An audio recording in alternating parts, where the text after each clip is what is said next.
What's up, everybody? Astrocastrophe here. Welcome to the Astrocastrophe. And I've been away for a couple days working on my video game, Hollow Hill. I was going to go with Hollow Hill, but it sounds a little bit too similar to Silent Hill. Anyways, I've been working on that for over 6 months now. I threw it into hiatus a while ago, and I abandoned it for about 3 months because I was being too ambitious with the project. Then I came back to it and I realized, hey, you can't go so heavy on this. You're not going to be able to fully realize these things and bring them into actual existence, being that you're independently making it yourself. You're doing the graphics, you're doing the programming and the coding. You're virtually doing everything, including the writing, which I haven't really got a lot into yet. More or less, I'm building that stuff up in my head. I know which direction the story is going.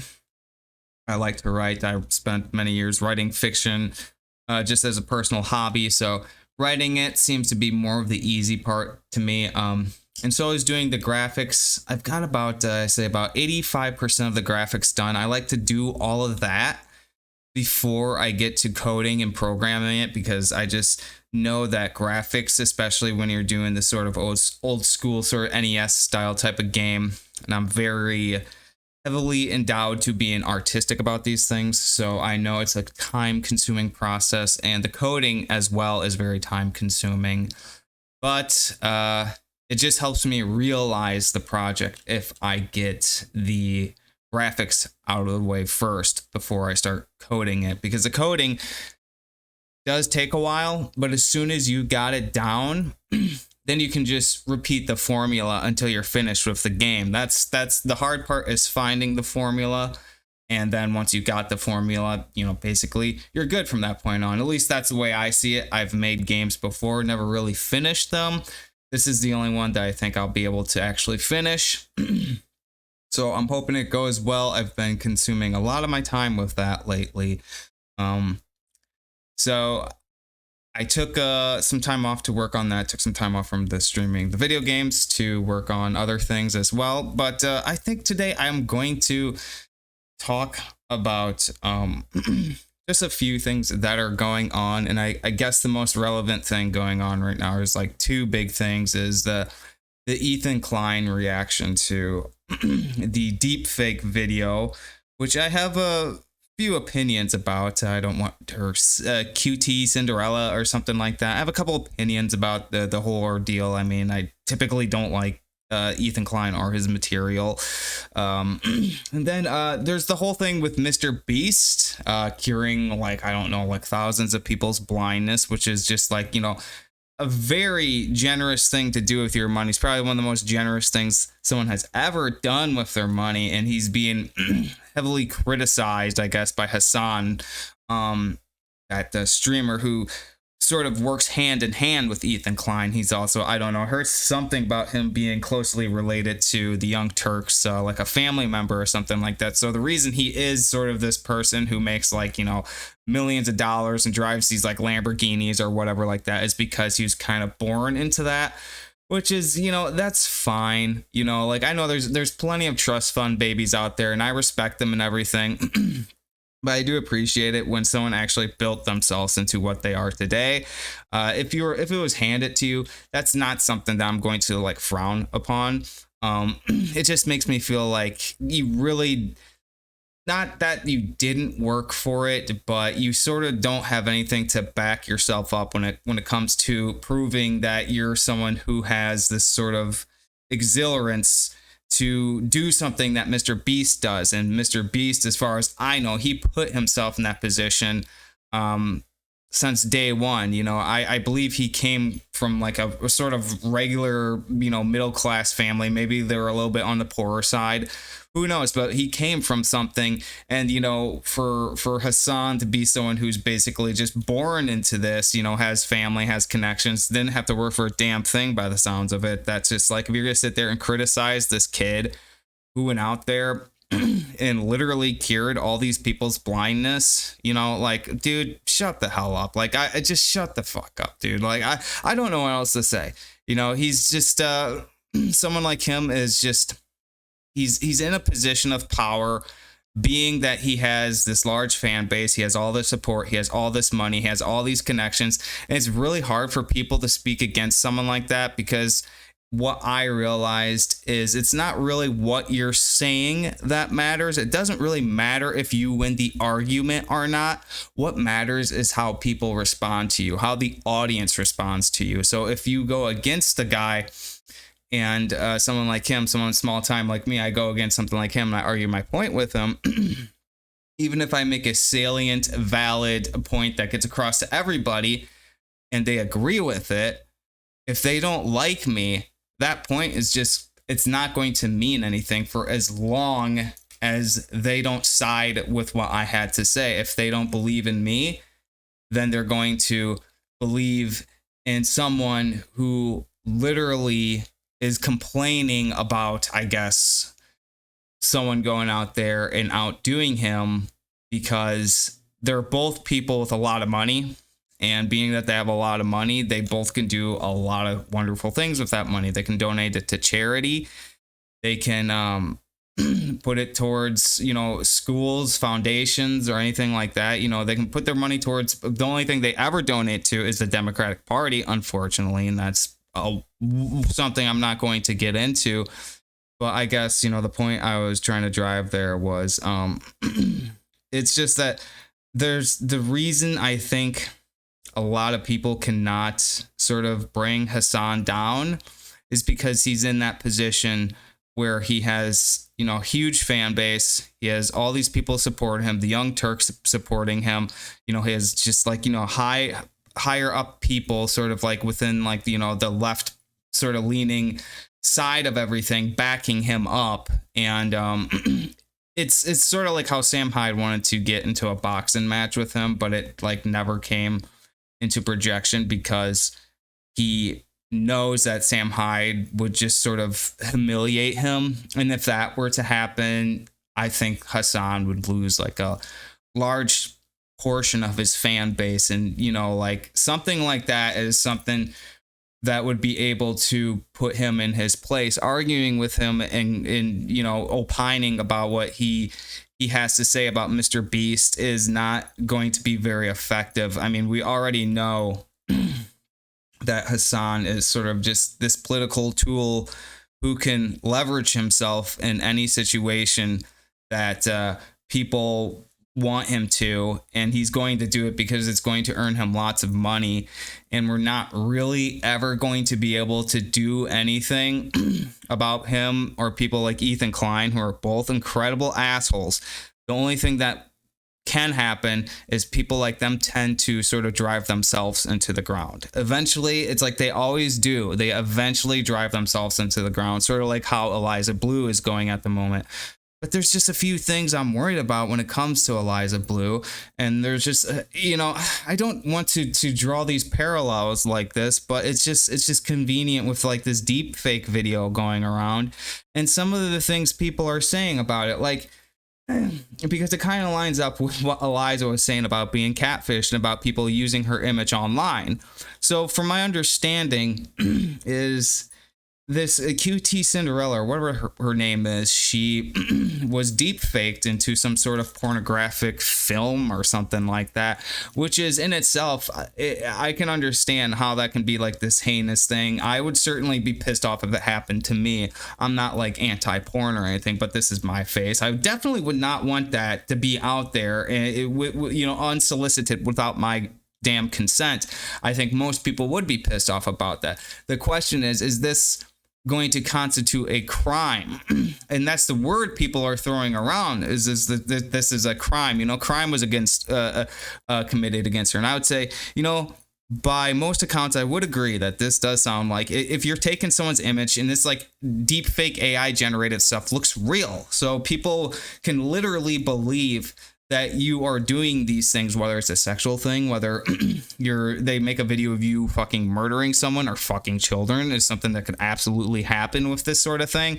I think, that is something that people need to take into consideration, because that's something that I see heading into the future with the way technology is going, with the way people are getting more insanely good at this sort of thing. is it will go in that direction eventually unless something is put forward, because that is like, most people are sitting there like, oh, I'm so afraid of like the computers and the robots taking over. No, as far as I know, AI is, I think you can never create true artificial intelligence, so I don't think you ever have to worry about it. I think as long as we're alive, AI is always going to be random number generation. It's never going to go anywhere beyond that. It's never going to become self-aware and develop a conscience and decide that it has to get rid of us. I really doubt that. I think the biggest threat to us when it comes to machines and technology is other people's, is humans themselves. They're the ones that are going to put us in a position to where we're being enslaved to not machines, but being enslaved to the people who are running those machines. I think Frank Herbert made a really salient quote about it. It's not the machines, it's the people who are operating them that we have to worry about. And this is why I get pissed off about Elon Musk saying, oh, I'm so afraid of AI. Oh, like you should trust the people who are operating these big life-destroying monstrous machines that could literally take out countries and civilizations within a fucking minute at the press of a button. Like, we shouldn't worry about the person who's operating that. We should worry about the random number generation machine that is one day just going to decide that humans need to be removed from the planet or whatever. People have watched too much 2001 Space Odyssey, or too much Terminator, or too much Matrix. It's all Hollywood theatrics to sell movies. It's not, I mean, yes, I guess there's that potential possibility for things to go wrong. Absolutely. That is always going to be there. But I think it's really the psychopaths in this world that we need to be worried about. Anyways, dragging on again. But what I'm saying is, when it comes to this, like, yeah, now they're saying, like, is this a crime? That people are taking these likenesses of you and creating these images with AI tools to like make deep fake videos.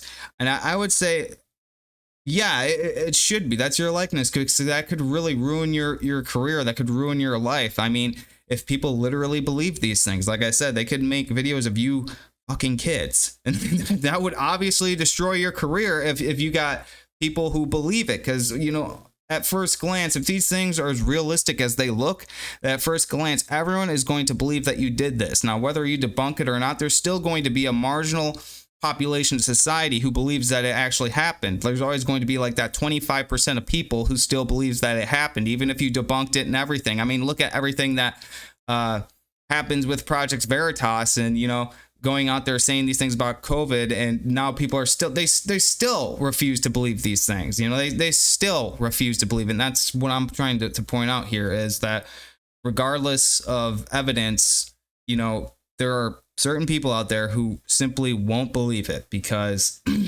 I think it has something to do with confirmation bias. They have to reinforce their belief, whether they're right or wrong, whether it's straight in their face or not. They have to continue to reinforce their belief, because if they don't, it like shatters some sort of reality that they live in, and they won't be able to move on or be able to function or act normal like, you know, most people.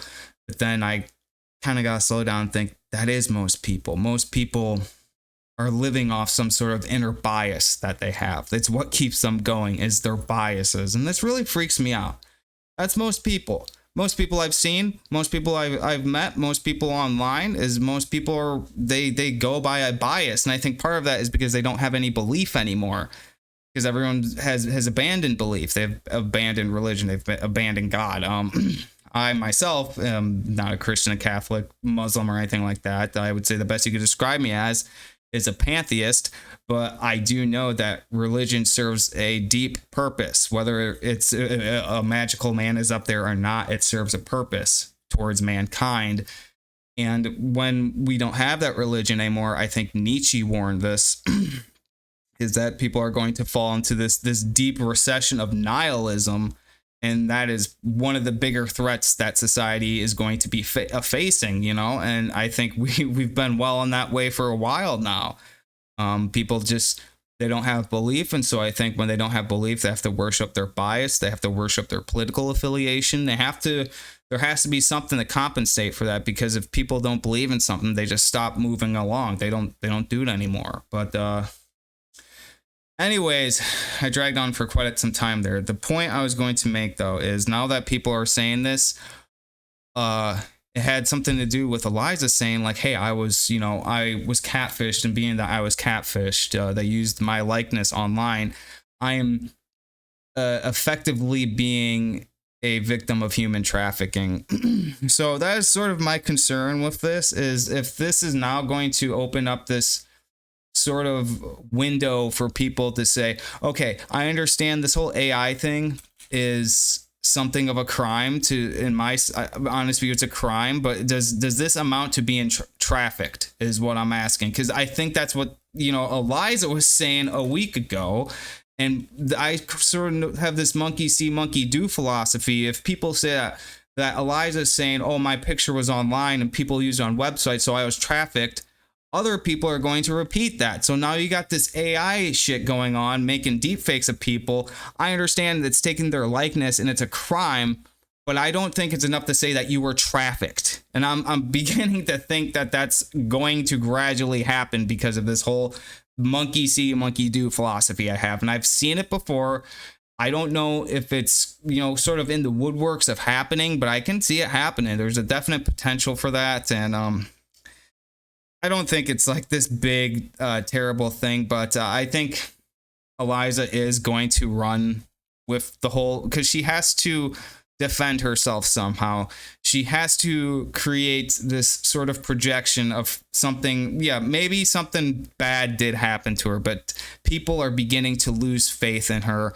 And the only way to reinvigorate that faith is to reinforce this belief and this idea that she is a victim of trafficking. So she's going to continue to probably run with like, my image was online. You don't know what happened to me. I was, treated as a hooker. I was treated as an escort and this and that. She's going to go on and on. She's just going to run people through it for as long as it takes to get them to have some faith instilled into her to be this sort of survivor. But, I can't sit there and attack her all day. It's just, I just think that where we are right now is, I definitely believe that when it comes to victimhood, the biggest problem we face with that is giving them awards and putting them on a pedestal that is much higher than the average person, because the average person, whether you do like Mr. Beast, this is the problem is, we prop up people who have things happen to them. We prop them up. And when it comes to someone who has cured thousands of people's blindness, we're attacking him. I don't understand. So we're attacking him. We're criticizing him. We're questioning, why do you do this with your money? You cured, what are you, Jesus Christ? You cured all these people's blindness. So now we're going to attack you. But someone who lies or, greatly exaggerates this fact that her photos were online, and she makes herself out to be this victim of human trafficking, we prop her up because we want people. I don't get it. I don't know why we have to attack people who do things that are good, and then we've got to congratulate people who have literally done nothing, then tell us a story about them and something that apparently happened to them that gave them this status of being a survivor or a victim. But let's just real quick watch that deep fake video that went on with Ethan Klein. Right here.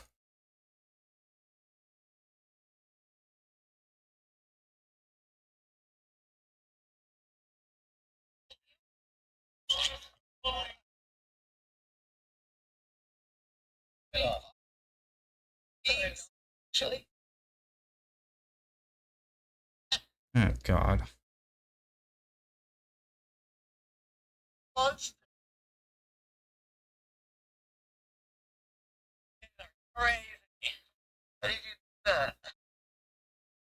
the fuck, Jesus.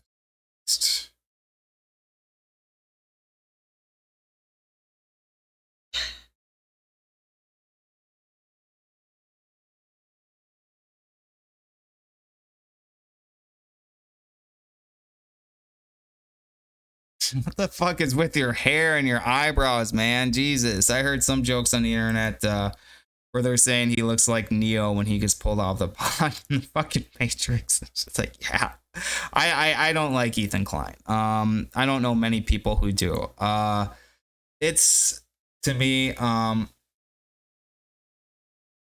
what he said and what he did, in my honest view, you know, I guess it was the sound technician or something like that who brought on the Chestnut song, and I think the way they responded, yeah, what happened to her, I can sympathize with. That's terrible. Like, I do agree, that's a terrible thing. That's, you know, like, that shouldn't happen to anyone, but I see the potential for that happening to plenty of people, especially people who are, you know, they have some clout, some fame online.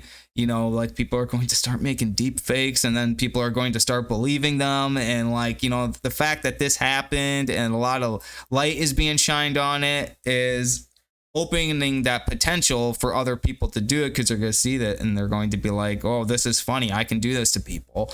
Or, you know, you got some weird perverts out there who really sexually fantasize about people, and that's probably what happened to her. Is they you know, wanted to you know, bring this into fruition. I don't know. I don't want to speculate too far. I don't want it to get into the minds of too deep of people down the rabbit hole on the internet. But no, that's just terrible shit. You know, like, I really don't want to support anything he does, because, like, I can understand, like, her reaction was, you know, I'm not gonna say it was like, it was just not, I don't find it funny, but I don't think it warrants, like, making fun of her. You know, I think her reactions, it's like, okay, yeah, you know, all right, this is very bad. It's just like, her reaction is kind of cringe, but it's not like making fun of. Like, it's, this obviously affected her. She's offended by it. She's hurt by it.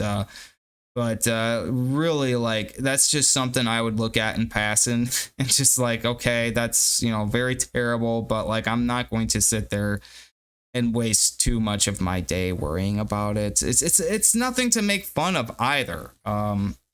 Because I do think there is, you know, definitely something wrong in what happened with that. And clearly his staff or his employees, wherever the hell they are, they responded to it. Their reaction was the thing that was actually funny about that video, because they were just awestruck. And that one, like, red-haired girl's like, what the fuck? She was not having it. But apparently, I think this got Ethan Klein removed again. I don't know how many times he's been removed. He'll be back. What the fuck, man? Like, I just I've never been a fan of him. I've never really watched any of his videos. I just hear about him at least once a month. He is doing something new.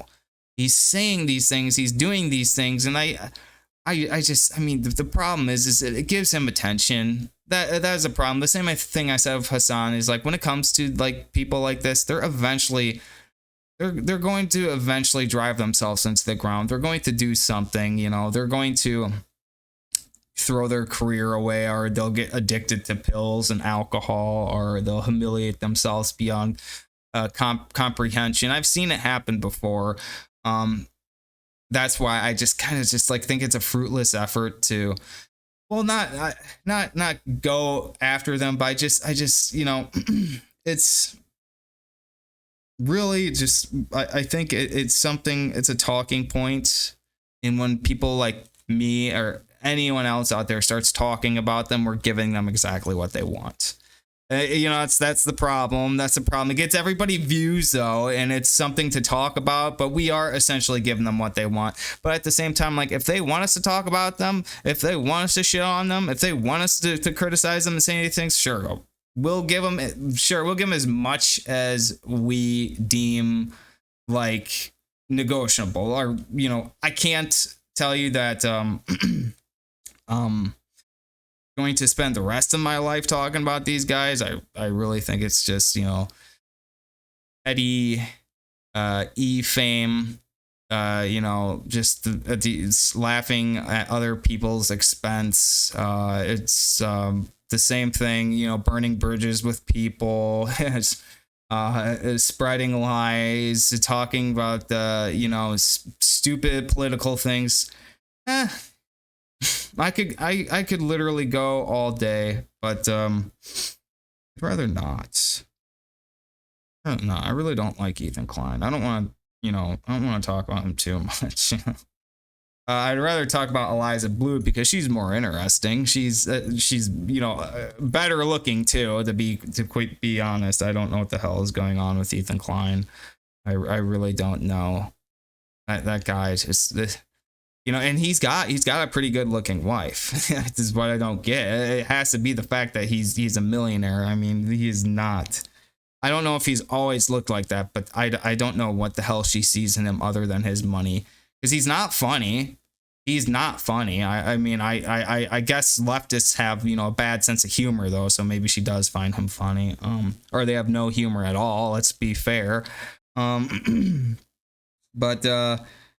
yeah, it seems I also wanted to just, like I said, dabble in a little bit with the thing going on with Eliza. It does seem that she's now sort of beginning to acknowledge like all of the sort of vitriol going on at the moment. She's beginning to acknowledge it and sort of respond to it, but she's kind of saying like, hey, this is my stance. This is my position. I am not moving from it. And I say, you know what?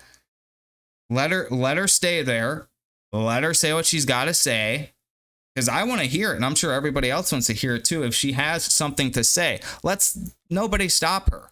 Nobody stop her. We've been waiting for this. This is what we wanted the whole time. But what I would really want, I don't really care about her response so much as I care about Elon Musk's response.